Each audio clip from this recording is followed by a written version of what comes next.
Avenue in Lagos State. That's where we come to the end of this segment, but we go ahead with other stories now. Stay with us.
Now it's talk time. The Nigerian Senate says it is now ready to receive a new list of political appointees after it concluded the screening of 47 career ambassadorial nominees on Thursday. Senate President Bukola Saraki, while addressing the nominees, assured them that the Senate will diligently go through the recommendations of its Committee on Foreign Affairs before final confirmation in September. TVC News' Sumner Sambo reports. At this final day of the screening, nominees answered questions on the poor treatment of citizens by embassy officials and other issues like the relations between Nigeria and Cameroon, among others. I would have made a big mistake if we had gone back on the judgment of the ICJ. Because one, the whole world would be against us. Three, we should remember we have more than 2 million Nigerians in Cameroon. If there should be any war, it will be civilians on civilians. Four, the fight against Boko Haram that we're doing, that Cameroon is giving us its helping hand, we wouldn't have gotten the support of Cameroon. We have the 419 issues that our people are involved in. Thirdly, we have this overstaying, which is also our own problem. And therefore, we decided to also, I borrowed the leaf from what we did in Cameroon to sensitize our own people, so that we will not continue to embarrass our nation. Our posting has always been to the Gambia from 1999 till date. So today you have a Deputy Consul General who has worked in Ireland, who has worked in Cameroon, who until recently was Deputy Consul General to China. I hope that you won't post us to Gambia. And after screening the nominees, senators shared their thoughts on what the embassy officials are expected to do when finally confirmed and posted. Since the nominee is a host, the nominees were also taken to the office of the Senate President, who admonished them to take pride in serving Nigerians abroad. Saraki said the Senate is ready to receive the remaining list of political appointees for foreign posting. And we're waiting also on the executive, the political appointees, ambassador political appointees, so that we can also ensure that they too are screened as soon as possible. Let us do it while we're on holiday, write our report, so when we resume back on the 30th of September, just lay it before Senate for approval, so that will quicken it. With the completion of screening by the Foreign Affairs Committee, the 47 ambassadorial nominees are now to await full confirmation by the Nigerian Senate when the upper chamber resumes in September from its annual recess. Sumner Sambo, TVC News, Abuja. All right, joined now by the Senior Special Assistant to the President on National Assembly Matters, Senator Ita Enang. Senator, it's good to have you on TVC Breakfast today. First of all, Thank you, TVC crew, and thank you, Nigerians. Thank you. Now, first of all, let us understand, when they talk about career diplomats and non-career diplomats, because those who were screened it seemed to be a mixture of all of them. Let Nigerians understand who a career diplomat and a non-career diplomat is before we go ahead. Well, the career diplomats are persons who rose or who rise from the rank in the foreign service, those employed from the initial stage, perhaps from level 9, and they grow to the stage of level 15, level 16, level 17 or something. And these are persons within the service. And the political appointees, the other cadre, are the cadre which Mr. President may decide to appoint from the political class, from among the business community, from the among well-bred, thoroughbred, and raised Nigerians whom Mr. President considers are of good standing to represent Nigeria outside Nigeria. So this present set of persons, the Excellency screened, are the persons who are in the public service, who are in the Ministry of Foreign Affairs, and who have risen and gotten to a stage, have been trained and brushed in different areas of diplomacy and diplomatic practice, that they can now stand representing Nigeria as their ambassadors. In your opinion, sir, do you think it would have been better to have just all career diplomats instead of having a mixture of what we have today? Some politicians, some career diplomats, some politicians who may not really, in the interest of Nigeria, represent the country the way it should. What's your opinion? My opinion is that throughout the ages, there have always been different categories of ambassadors, but all of them stand, immediately you are appointed and accredited as an ambassador, you have the same standing, you have the same ranking. Now, as of today, His Excellency Mr. President has only nominated the career ambassadors, that is persons who have grown from the rank. The other set have not yet been named, and these are the ones that Mr. President has sent for screening to the Senate. All right, now we about 47 of them that have been screened so far. About 4 states have 2 nominees each. One state, Borno State alone, has about 3 nominees each, and we have Bayelsa, Ondo, Plateau, and Ebonyi, who don't have any representative as of now, and then the other states have one ambassadorial nominees each. One would say, from comments we have heard, that this is generally lopsided. Well, the Senate was concerned about this, and they sought explanation from the Secretary to Government of the Federation and sought explanation from the Minister of Foreign Affairs. And the explanation was given, and the explanation is this, I'm simply repeating the explanation, that there were criteria which were used, and the criteria were that if any person who has less than 2 years in the service, they may not consider you, because within the time it will take to screen and clear you by the Senate, after that you go through the process of agreement and all the process of negotiation between the Nigeria as a state and the state to which the ambassador may be accredited.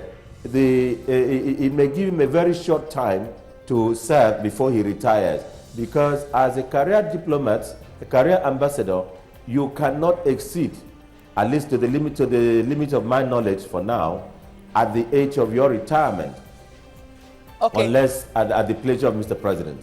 Okay. Now, for the states that have no nomination, the Secretary to Government and the Minister of Foreign Affairs explained that this will be balanced in the course of appointment of the other cadre of diplomats. So no state will be left out. All right, that's a promise. I hope Nigerians can hold you to that. But couldn't that same law, that provision you're talking about, be relaxed to assuage some feelings? You remember the tenure expiration for the civil servants in terms of the directors and permanent secretaries was just reversed recently, so directors can now stay for more than 8 years. Couldn't that also apply to these people just to assuage and balance up? That issue of tenure elongation or tenure adjustment has not arisen. I'm just explaining that this is the reason that the Minister of Foreign Affairs gave to the Senate when he was invited. Because the Senate was concerned about this, and I must commend the Senate, because in handling this, they received petitions from distinguished senators from their constituents, and in receiving this, after receiving the nomination, the petitions, I beg your pardon, the Senate considered that it will not go through the screening process unless it has considered and determined the petitions as a preliminary issue, like we do in court. When there is any issue or like a preliminary objection or question of jurisdiction or question, the court determines that first as a preliminary issue. The Senate did well in determining this as a plenary issue before it took the resolution of committing the ambassadorial nominees to the Committee on Foreign Affairs for screening. All right, Senator, one major concern from Nigerians that has been making a buzz on the media was the fact that some of the nominees could not really sing the national anthem or recite the national pledge, or don't know the names of senators from their states, or don't know the names, the state and capital of some of the states in Nigeria. You were talking about some of them being thorough and well-bred diplomats, as the case may be. In the face of that, how would you reconcile that anomaly? I don't think there's an anomaly there. Okay. The Committee on Foreign Affairs were very, very and extra thorough in their screening. And I do not believe that there was any of them that was not able to answer the question that were put to them. And if you ask of the number of states, they were able to mention their states. They were able to mention the state capitals. On the singing of the national anthem, they sang the national anthem. And of course, you can be, when you are in a situation where you stand before a crowd, I mean, not a crowd, you're just coming in for screening, something can immediately, somehow, escape you in the course of it, by way of a split second. And so it's not a question of inability to sing the national anthem or inability to answer any of the questions. In my opinion, and I pray that's the opinion of the committee, all of the nominees were able to acquit themselves in the course of the ministerial screening, and they are qualified, and I pray the committee so finds, to be recommended to the Senate for confirmation, and I pray they'll be so confirmed. Mr. Enang, are you saying a loss of a split second is not enough to cause Nigeria a national or diplomatic embarrassment? No, I'm saying no, they're not capable of causing Nigeria any diplomatic embarrassment. They are well-bred, they are thorough, and they have acquitted themselves. Most of them have been acting as ambassadors of our country since after the recall of the last set of ambassadors accredited to all our foreign missions. They have been acting, and most of them have been through about 4, 5, 8 missions in which they have acted as consuls general and in many higher capacities. And Mr. President, the Minister of Foreign Affairs, and the screening team were thorough and very discreet in coming by their names and in selecting them. All right, Senator, there were complaints from some quarters about some assistant directors being nominated for ambassadorial consideration above their directors. In what instance has that happened, and how much of unfairness, how much of fairness is that, if we have to put it that way? How much of fairness? Yeah, this question will put to the Secretary to Government and the Minister of Foreign Affairs, and they excellently answered the question. They said that there may be states which have no person of the directorate cadre, and I mean of substantive directors.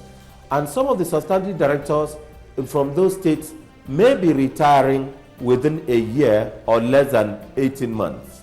And so in diplomatic circles and in practice, it is not advisable to appoint them and accredit them to other states, to that other nation states. Now, those are the instances where they will go to a lower level, not lower in terms of being low, but either a deputy director other than a director, or an assistant director other than a deputy director. And there were other issues of confidential nature, and I mean of substantive directors. And some of the substantive directors from those states may be retiring within a year or less than 18 months. And so in diplomatic circles and in practice, it is not advisable to appoint them and accredit them to other states, to that other nation states. Now, those are the instances where they will go to a lower level, not lower in terms of being low, but either a deputy director other than a director, or an assistant director other than a deputy director. And there were other issues of confidential nature which ought not to be an issue of public discourse, which were considered in arriving at these decisions. I will pray that I be excused from answering further questions on this other direction, so that so that we don't speak too much. All right, let's talk about salaries being owed to some of these embassies and commissions abroad, because during the screening, one or two of them actually made mention of their salary being owed up to 2-3 months of salaries. Isn't that embarrassing? No. I'm not aware of the details of the salaries owed or not being paid. But all I know is that Nigeria and Nigerian government has been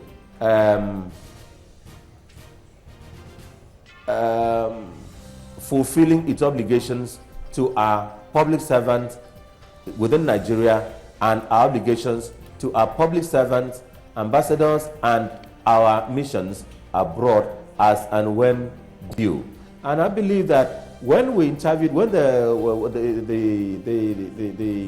nominee that raised this question was further interviewed, I think he explained that it was a question of procedure in terms of remitting the money from Nigeria to the country, and not a question of the outright non-payment. It was procedural lapse. So who should be blamed for that inefficiency? I'm sorry, sir? Who should be blamed for that lapse? Who should be blamed for that? You said it's not a matter of the money has been released, but there's a delay. Who should be blamed? It should be dispatched with some level of urgency, don't you think? So who should be blamed for that? I think this matter has been, I think the issues has been addressed. I think it has been addressed, and the issue is no more a live issue. It's been fully addressed, and there is no other. There are no places that are having this complaint. All right, Senator Ita Enang, let's take you away from the issues of the screening now. Let's go into, give us a picture of the disposition of the presidency concerning the issues of the budget, especially talking about the budget padding. The issue has been on the front burner. Many Nigerians have reacted to this. Give us a direct picture of what the body language of the presidency is and disposition to this. I am not placed to give the body language of the president or the presidency on this matter. But as a person,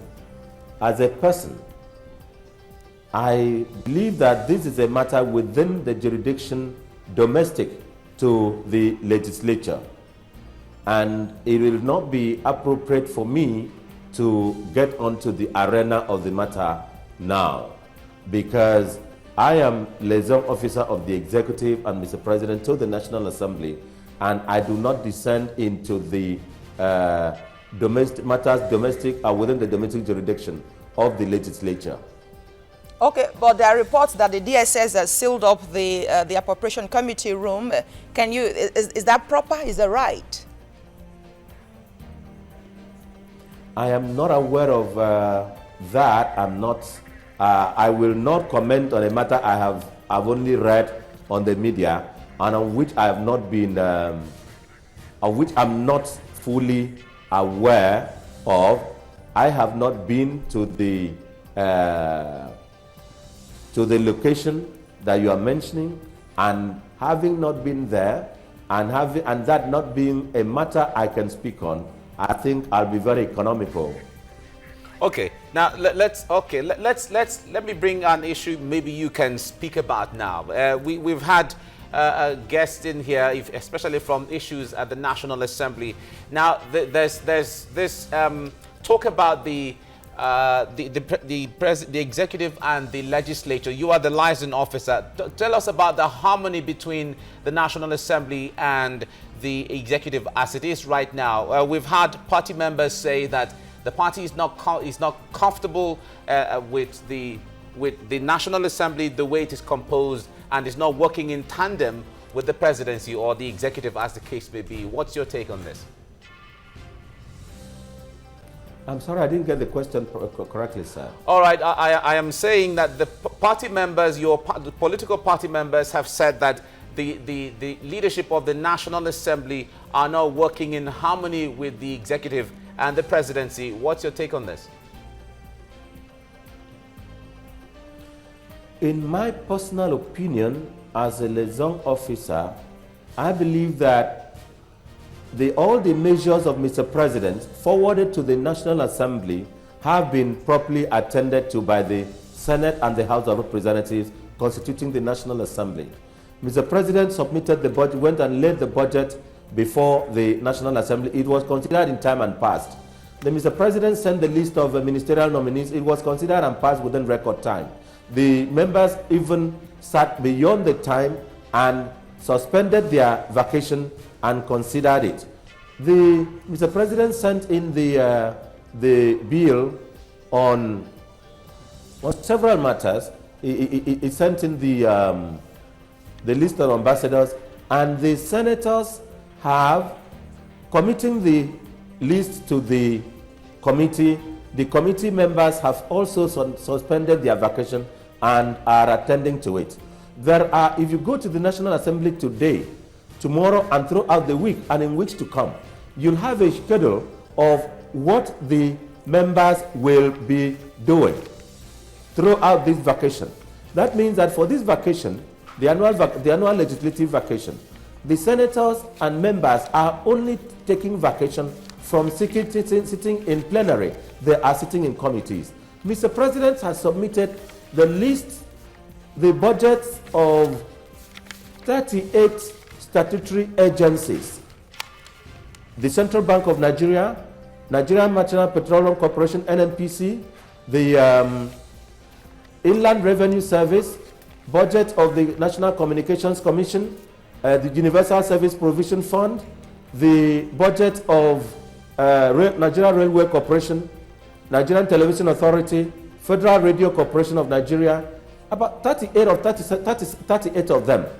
And the National Assembly has committed this budget to the respective committees, and the committees are working. All right. Now, if there were no good working relationship, you would see this document kept aside, and it would not be read on the floor. It will not be committed to the committees. The committees would not be working on them. But this is not happening. Therefore, I want to say that the executive is having a very good working relationship with the legislature, and we are comfortable the way the results we are having from our measures. If you are not having a good relationship, you will have your bills rejected. You will have your nominees rejected. If there is anything that there is any reservation, the leadership of the Senate and House of Representatives takes the leadership of the executive into confidence. They are not bringing most of this onto public discourse. We work as a team. All right. Therefore, the relationship between us is good. Okay, are you just being economical with words again? Because we just had an APC publicity secretary for Lagos State saying that the National Assembly is not helping the presidency, is not helping the administration in the fight against corruption. And in the words of Governor Rochas Okorocha of Imo State, he says that the last meeting they had with the president about a week ago, that we have come to rescue the president from the hands of the difficult National Assembly. So really, who should we believe?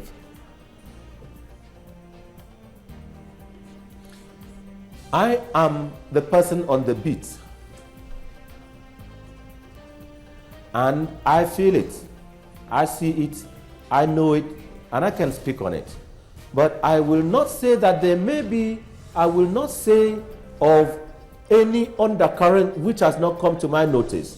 But from all I am doing and all I'm seeing, it may be different. Some persons outside the beat may have a different opinion. It is our duty to correct the opinion and make sure that we keep the relationship between the executive and the legislature firm, cordial, and live, so that we can have the best for Nigeria. I know that we cannot afford to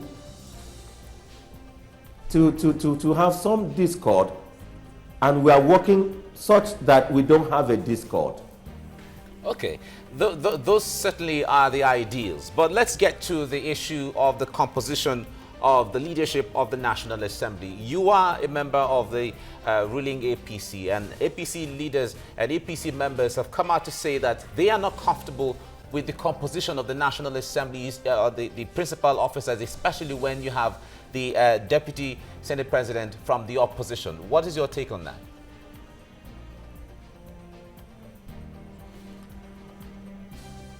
When you face with a situation like this, you have to draw a distinction between your duty as a liaison officer in the executive with that of the party. I have always maintained, and this is the position, that when a senator is working on the granites at the lobby towards the entrance to the Senate floor, he maintains the party differences. But when you step onto the red carpet or the door, on the Senate floor, you become a senator of the Federal Republic of Nigeria. And Mr. President is communicating all the measures that the Constitution and the law require should be communicated there.